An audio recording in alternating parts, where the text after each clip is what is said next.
Hello, happy Monday, and welcome back to my channel and my weekly report on COVID situation and COVID policies in Beijing.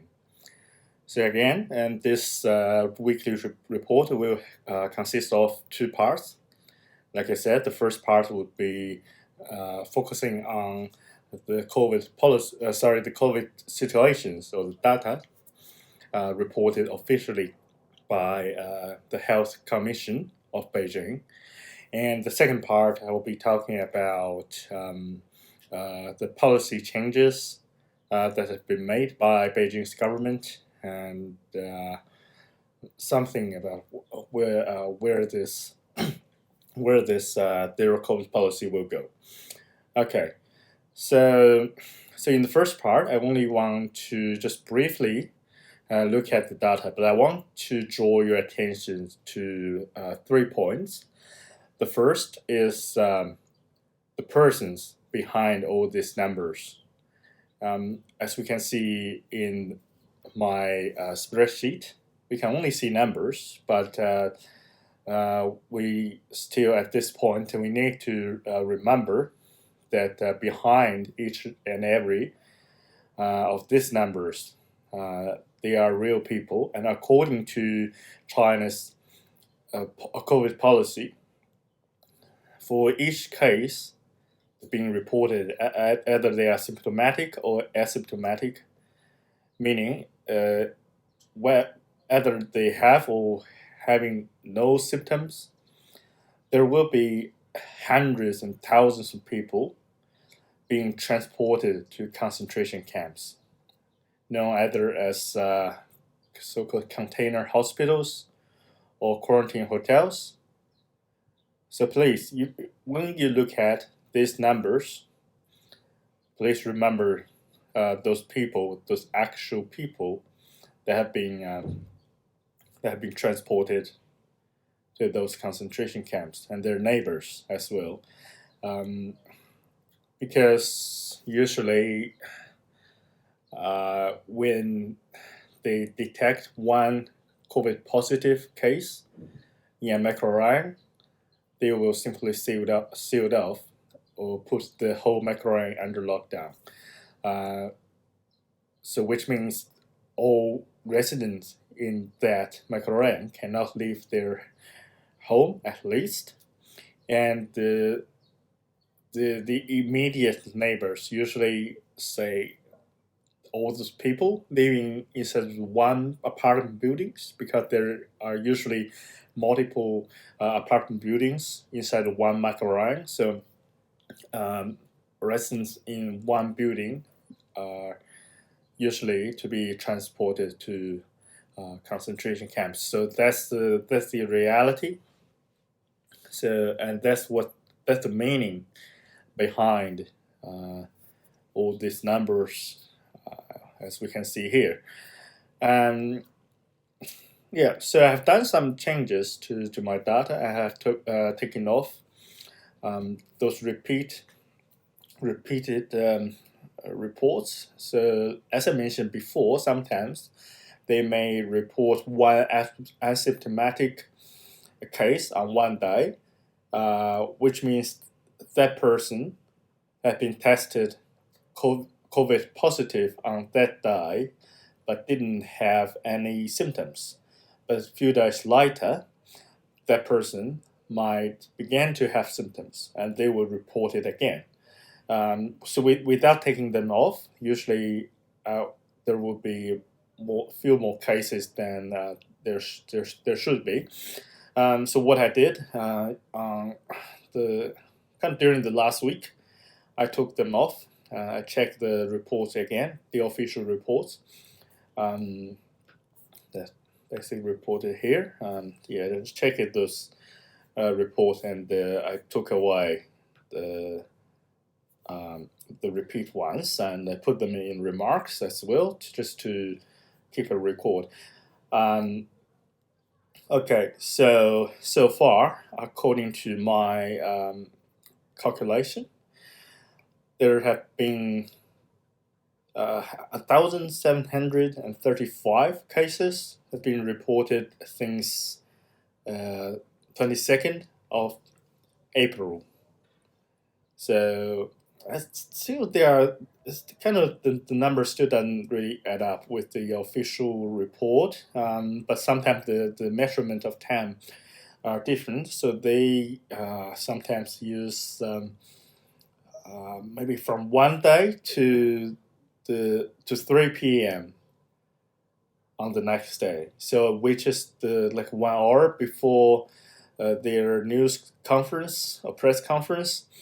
So they use that kind of method to measure time, which means all the cases reported after the beginning of the news conference will not be calculated immediately. So the data will only be completed on the second day usually. So that's the case. So still, I do not have a complete data for yesterday. Yeah, for the 29th of May, I still don't have a complete data. Mostly on symptom severity. So I don't know exactly how many medium cases been reported, because this one medium case has been reported before the news conference yesterday, I believe. So I still don't know how many more, if there are more medium cases being reported after yesterday's conference. So that's but it won't be a very heavy impact on the accuracy at this point, and so yeah, you will have a more complete one maybe the next time, but still that will be the case. So this data only will be completed maybe around 3 or 4 p.m. today. So this is way after when I make this video. Okay, so anyway, so that's the first point I want to draw your attention to. So when you see the number, the total case of number, sorry, the number of the total case over 1,000, please remember there will be for each of them there will be maybe 1,000 more either being home arrested, being confined to their little apartment, or some of them, maybe 100 or a couple of hundreds of them will be transported to concentration camps. So that's the situation in China.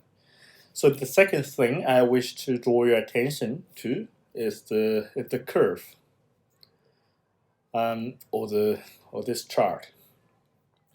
Okay, so this chart, as I mentioned in earlier videos, that's a chart of daily cases. So the green bars are symptomatic cases, and the gray ones are asymptomatic, and the blue line is the total case on each day. So it's kind of linked together, and the yellow one is the trend, which is the moving average. That's the one I used to show the trend, which I believe it just like smoothen the blue line a little bit, so doesn't really go up and down too much. There are a couple of more methods to show the trend, but I believe this is the best one. So please let me know if you disagree. If you know any better ways to show the trend, please let me know. But what I want to draw your attention to is the shape of the curve. So as you can see, yesterday there are totally 12 cases being reported, and Beijing's government pretty much declared victory over this so-called pandemic in this period at least. However, I checked the curves reported in other countries, even the curves reported by China in last year, usually the shape wouldn't be like this. What that means, because as we can see, only a couple of days earlier, on I believe 22nd, 22nd of May, Beijing just had a new maximum. That was the very bad day for Beijing, because on that day there were totally 96 cases being reported. That was the most of all days in this period. However, the number of cases dropped rapidly right after that day. So on 23rd, there were 46, and then 43, and then 43 again, and then 20-something, and that's 28th. There were only 19 cases, and yesterday 12. So this drop is so, I have to say, that's so sharp. And you should consider this, because in China, even people under lockdown, they need to usually have those mass testings. So in which case they will just gather together outside and wait in long lines to have COVID tests. And usually they don't really have anything to protect themselves apart from masks. So I don't see any reason how after a day with so many cases, and knowing that those cases are mostly detected by mass testing. So those COVID positive individuals, they were once standing among so many people, and it's very unlikely that they won't actually infect others, even during mass testing events. So this curve is unlike any curves that have been reported before, because the drop is so sharp. And if we kind of make a prediction, if we want to make a prediction based on earlier data, or the COVID data reported in other countries or in China, I would say there will be another peak in this curve. In this curve. So this won't be the end of it. If everything have been reported honestly.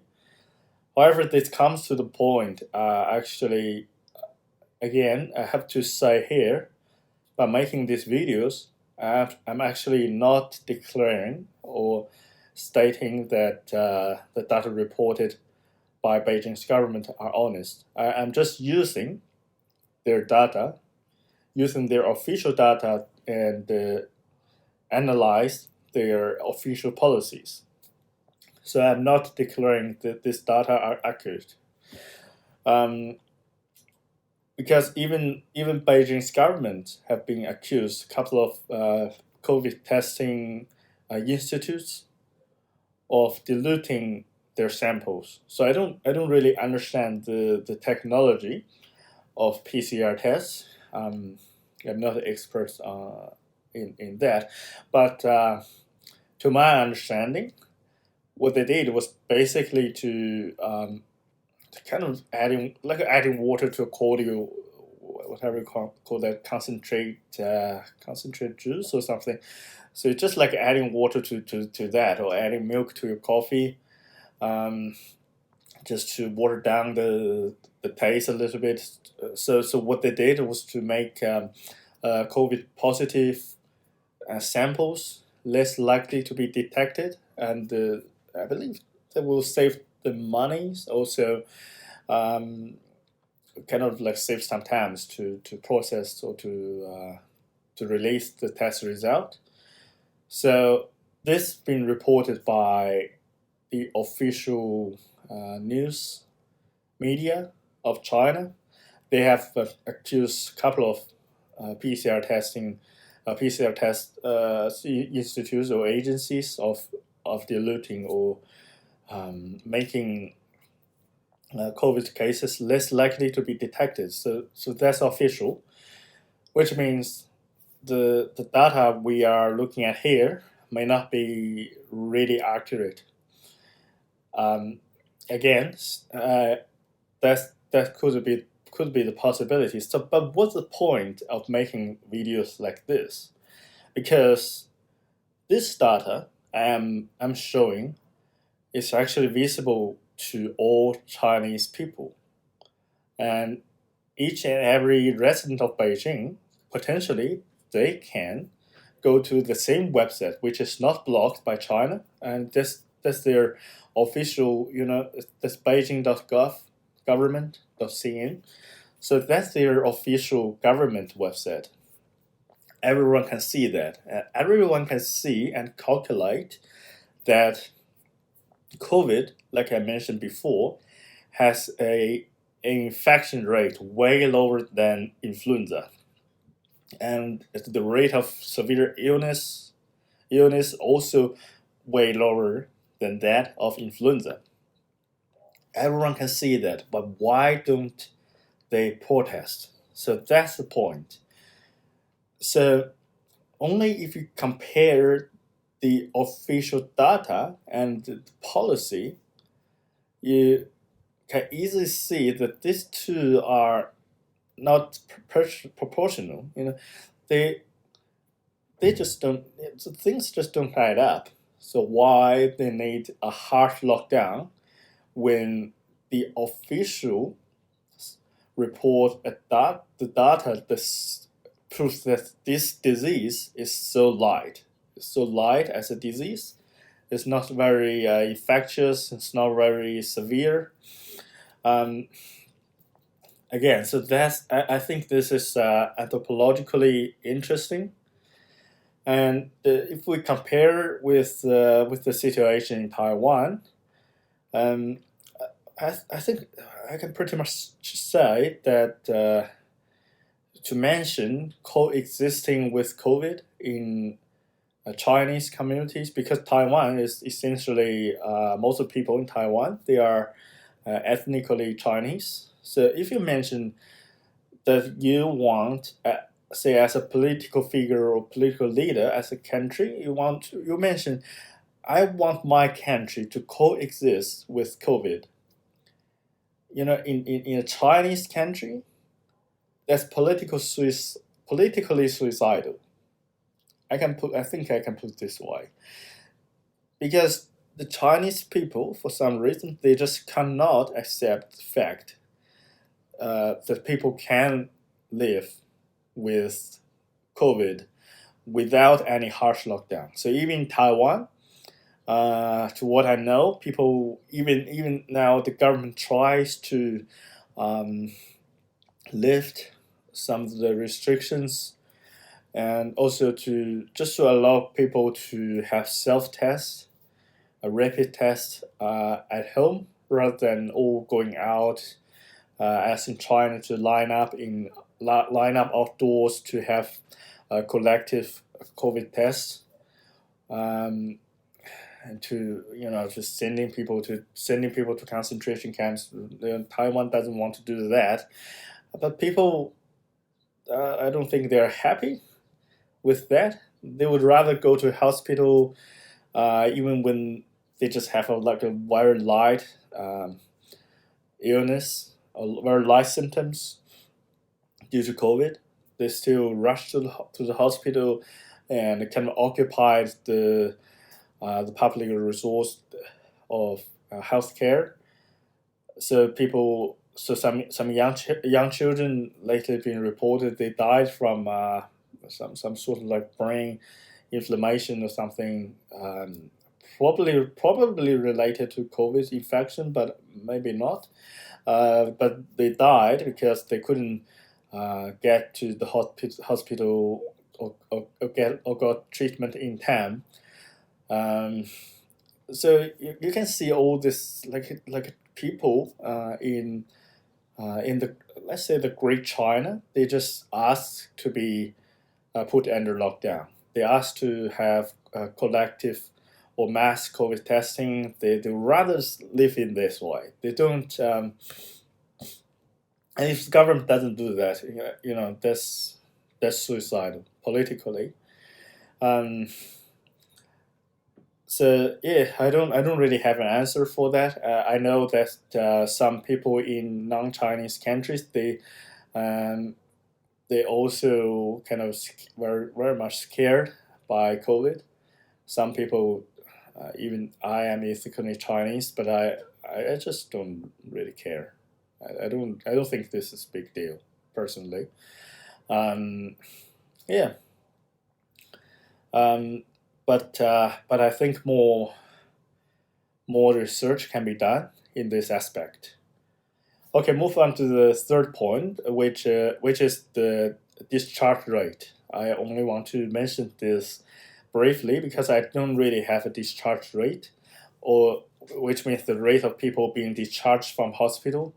I don't really have the rate here, but I do have a record of the people being discharged from hospital every day. However, as I mentioned also in earlier videos, that those people, for instance, these 3 people discharged from hospital on the 22nd of April are very unlikely to be of the 6 people being reported COVID positive, right? Probably they won't leave hospital just on the same day. However, we still can have an approximate figure of how many people have been cured, they have recovered from COVID and discharged from hospital, and totally up until yesterday, that's 1,060. And if we calculate with that, and the number of total cases, we can see that there are approximately 600 people are now actually they are COVID positive and hospitalized. So there are around 600 people are staying in hospital because of COVID. And so what that means? That pretty much means at most 2 hospitals in Beijing can contain this 600 people. Only takes 2 hospitals. So what I'm saying is that it actually won't give or add too much pressure to the healthcare system in Beijing if they do the hospitalization accurately, to only hospitalize or sending people to quarantine, only send those people that actually needs to go to hospitals. It won't actually add a very huge pressure on the healthcare system. So that's what I'm saying. So compared with the situation in Taiwan, where some people are arguing that the coexisting policies kind of just add too much pressure on the healthcare system. I believe it's very likely because people don't think about COVID rationally. They just rush to the hospital when they don't actually need to go to the hospital. But if they only go to hospital when they absolutely need to, it won't be COVID won't really cause a big trouble to the healthcare system. Okay, now move on to COVID policies. I believe the key word of the policy changes in last week is new normal. And in short, Beijing's government is building a new normal when the city is moving kind of away from the hard lockdown. And how do I know this? Because of patterns. Because science is all about studying patterns. If we don't really have a pattern, we can only say there's a phenomenon or an anecdote. It's not really a science or scientific theory that we can really apply to to all the cases. So what is the pattern? Is that in China, usually the government will enforce a very hard restrictions during what they would call an unusual time, or okay, let's make an example. So the car plate restrictions, or just the restrictions on which days you can drive your cars outside. So if you've been living in Beijing for the last 30 years or so, just ask yourself, do you really remember the day or the time you could just drive your cars on whatever days you want? Do you remember that? Or do you really just take for granted that there are some days you cannot drive your cars, right?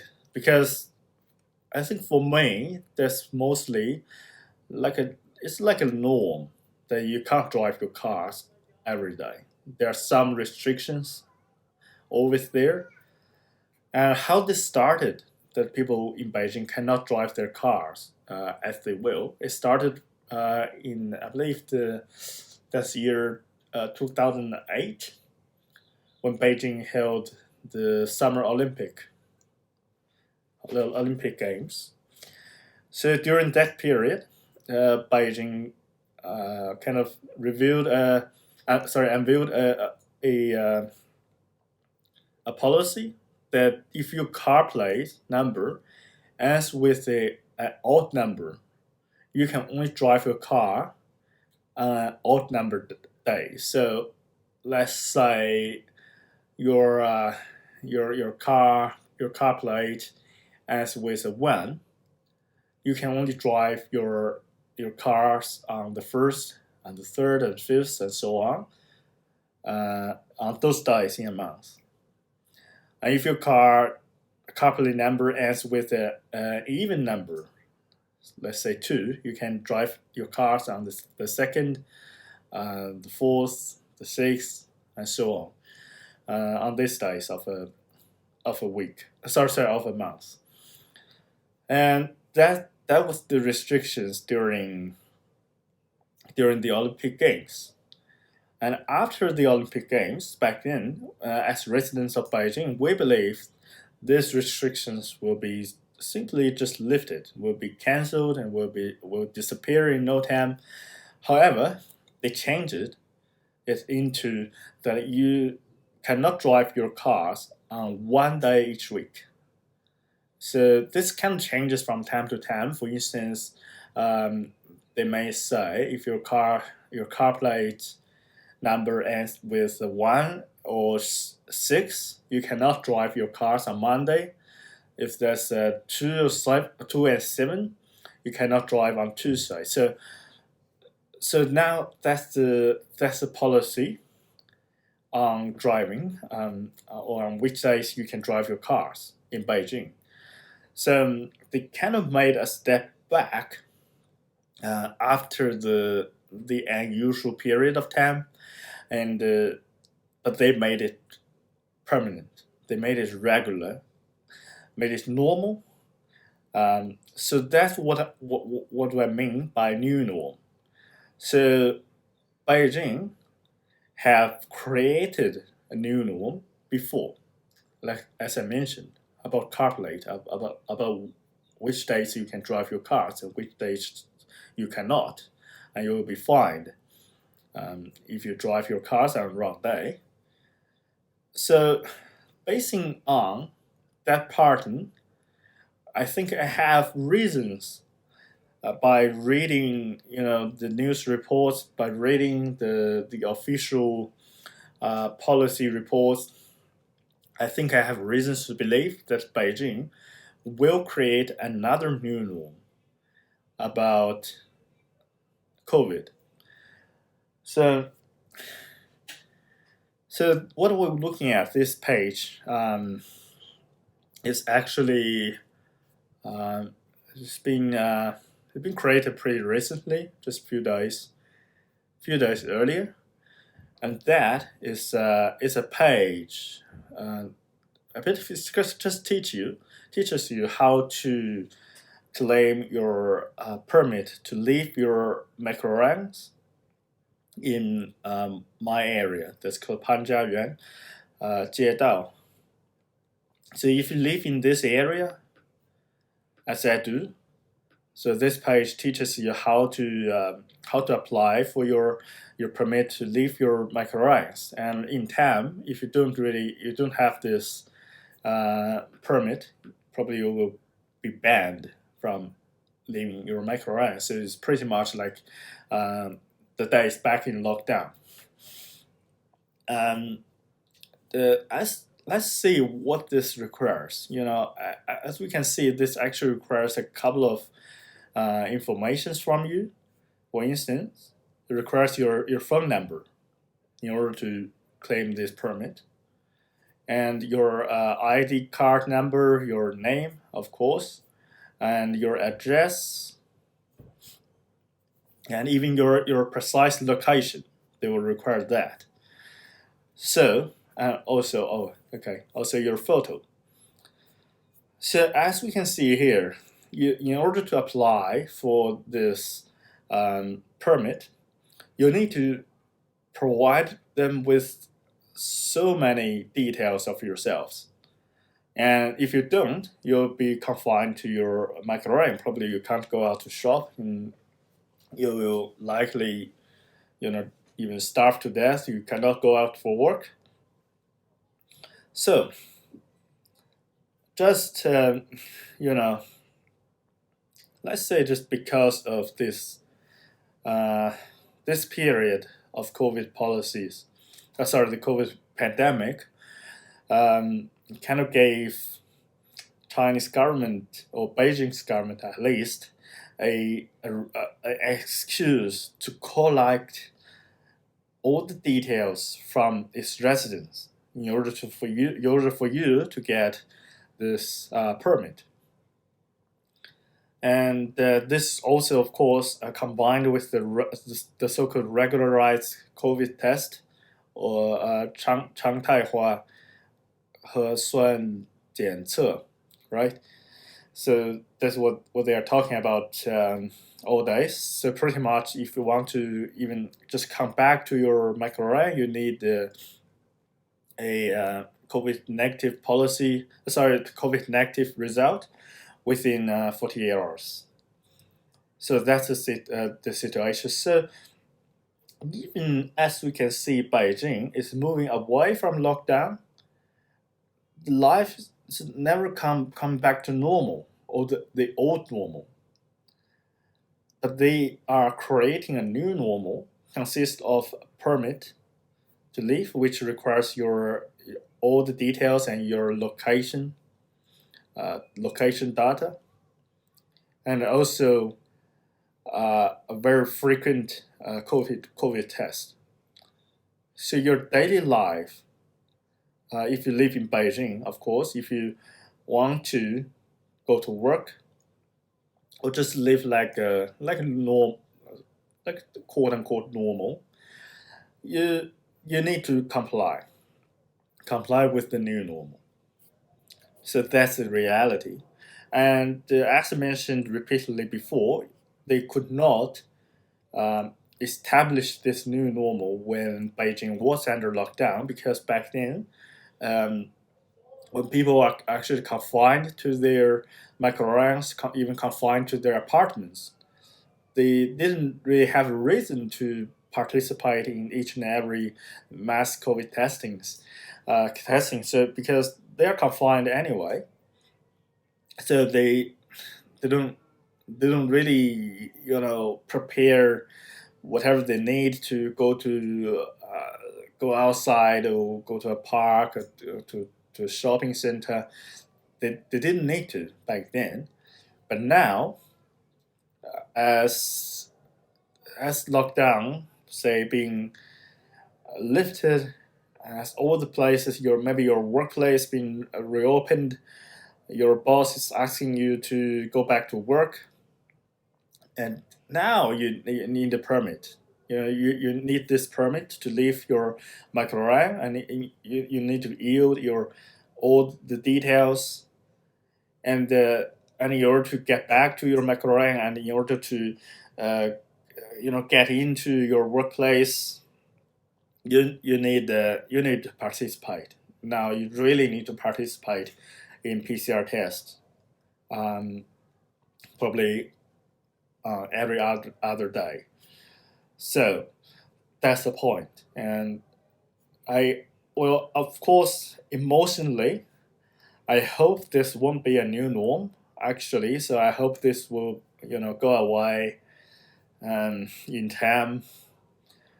But like I said, if we analyze based on patterns, it's very unlikely that this will go away. It will probably be like the car plate restrictions, as I mentioned before. It will just become a very like a normal part of your life in Beijing. So that's thus far. That's how much I want to say about this COVID policy changes. Of course, I'll keep you updated in my weekly report on COVID situations and policies. And so if you wish to know more, so just stay tuned to my channel. And thank you for watching this video. And if you have subscribed, I very much appreciate your subscription. And if you think this video is worth a while, that will be very good, because primarily my channel is like my personal kind of like an online archive or something. So I didn't, when I opened the channel, I didn't really expect anyone will actually watch my videos.